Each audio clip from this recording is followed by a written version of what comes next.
साबिक सदर परवेज मुशर्रफ के खिलाफ संगीन गद्दारी केस की समाअत। चीफ जस्टिस काजी ईसा की सरबराही में 4 रुकनी लार्जर बेंच समाअत कर रहा है।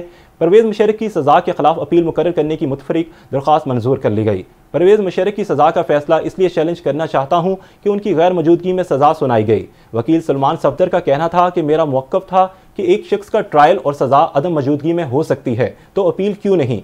मैं कहता रहा कि परवेज मुशर्रफ की गैर हाजिरी बदनीयती नहीं थी। वकील सलमान सफदर का यह भी कहना था कि अपील ओपन कोर्ट में क्यों मुकर्रर ना की गई और मैं इस सवाल का जवाब शायद ना दे सकूं। वकील सलमान सफदर का कहना था कि हम जब अपना एहतसाब नहीं करेंगे तो बाकियों का कैसे करेंगे। चैम्बर अपील में जब ऑर्डर हो गया तो इस अपील को मुकर्रर होना चाहिए था। ऐसा है कि तमाम वकला मौजूद हैं और वजाहत करना चाहता हूँ। नुमाइंदा कैपिटल टीवी नसार आबिद हमारे साथ सिस्टम मौजूद है। नसार आबिद से तफसीलात जान लेते हैं। जी नसार, तफसीलात से आगाह कीजिएगा।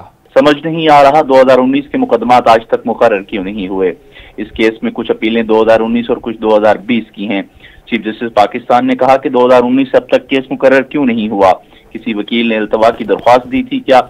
वकील का जवाब था कि हम में से किसी ने इल्तवा की दरख्वास्त नहीं दी। तो कैसे ये हो सकता है?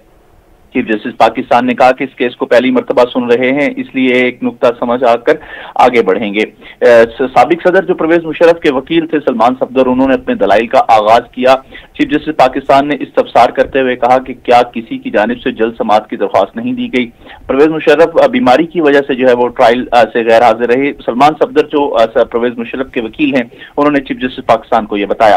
चीफ जस्टिस पाकिस्तान ने कहा कि अब ये बताएं कि आपकी अपील कितना अरसा मुकर्रर नहीं हुई। सलमान सफदर ने कहा कि अपील के लिए सरेंडर करना जरूरी होता है। चीफ जस्टिस का सवाल था कि अपील के लिए सरेंडर करना कानून है या प्रैक्टिस है। सलमान सफदर ने कहा कि ऑर्डर 23 रूल्स 3 के तहत जो है सरेंडर करना जरूरी होता है।